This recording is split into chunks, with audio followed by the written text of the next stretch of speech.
السلام عليكم ورحمة الله وبركاته. اليوم جبت لكم لوبيا محبوبة الجماهير، لوبيا الشتاء والبرد هذا. لوبيا حمراء ماشي لوبيا تفصاص، بصح انا نطيبها لكم كيما لوبيا تفصاص بالبصل وطوماطيش، وما درتهاش باللحم البقري، وما درتها بالدجاج على حساب المقدور. كيما دوكا الدجاج راهو رخيص. هيا دوكا نبداو المقادير وتبعوني. شوفي حكمي 3 حبات بصل متوسطين، ماشي حبات بصل صغار ولا 3 هي باسكو هي تحب البصل. قطعيه كيما يقولوا اونيل ولا كيفاش يعيطولو، شرائح هكذا طوال. قطعيه على شرائح طوال هكذا كيما راهم يعيطولو اونيل، شغل هكذا شرائح طوال. قطعيهم كيما راكي تشوفي. هاد الوصفه هي تشوفيها لوبيا، تقولي لوبيا تفصاص، وروحي للطنجره ديالك، حطي المراسم اللي عندك في الدجاج في الدار. ديري 3 مغارف زيت، 3 مغارف زيت، وحطي الدجاج يتقلى، خليه يتقلى. هو هاد الوصفه لازم لها تقلي الدجاج. والثوم حطي راس ثوم هكا، وزوج تاع العكري هذاك الفلفل الاحمر حطيه، وديري زوج مغارف الملح، ودرسيه بيان سور. الدرسه لازم الدرسه تكون، لازم تكون الدرسه فيها هذه، لازم الدرسه.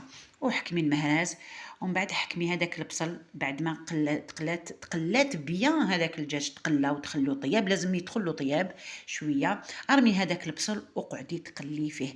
هو هذه هي الحركه اللي لازم اللي بنا تاعها تكون.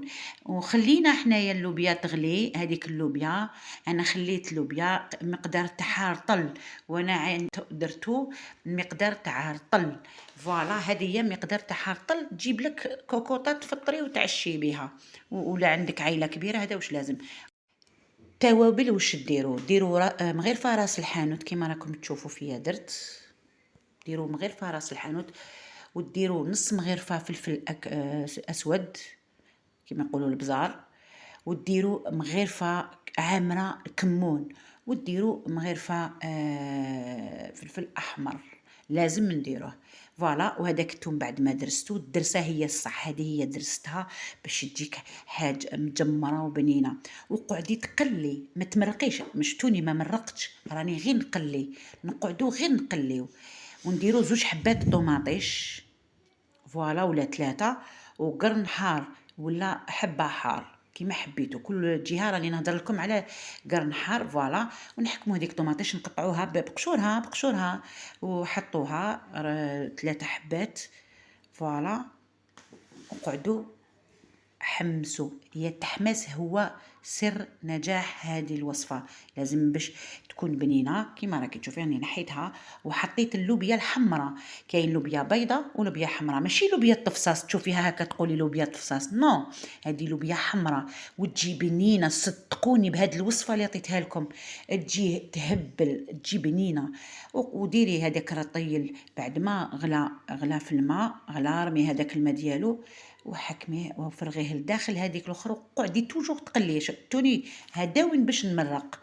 شوفي، وطيبوها هاد اللوبيا طيب، لازم تطيب في الماء. غلوها في الماء ولا حبيتو تشمخوها ليله كامله وصباح طيبوها، ولا ديروها هكذا ديريكتومون كيما راكم تشوفوا فيا. مرقوها ودوكا حطوا لها هذاك قرن حار ولا حبه حار ولا كيما راكم تشوفوا فيا. بعد ما مرقتها سوا ومن بعد خلوها تجمر. انا درت لها زوج حبيبات بطاطا على حساب العائله، كاين يحبوا البطاطا وكاين اللي ما يحبوش البطاطا. صدقوني تجيب البصل والطوماطيش تجي تهبل، تجي بنينه وتجي تحفه. واش نقول لكم، ابوني اللي ماهوش مابونيني يابونيني، واللي تفات ويكتب لي في لي كومونتير انا نرجع على كل واحد، راني نقرا لي كومونتير. جربوا الوصفه وصدقوني تجي تحفه. واش نقول لكم، جربوا الوصفه وعاودوا اكتبوا لي في لي كومونتير. والسلام عليكم ورحمه الله وبركاته.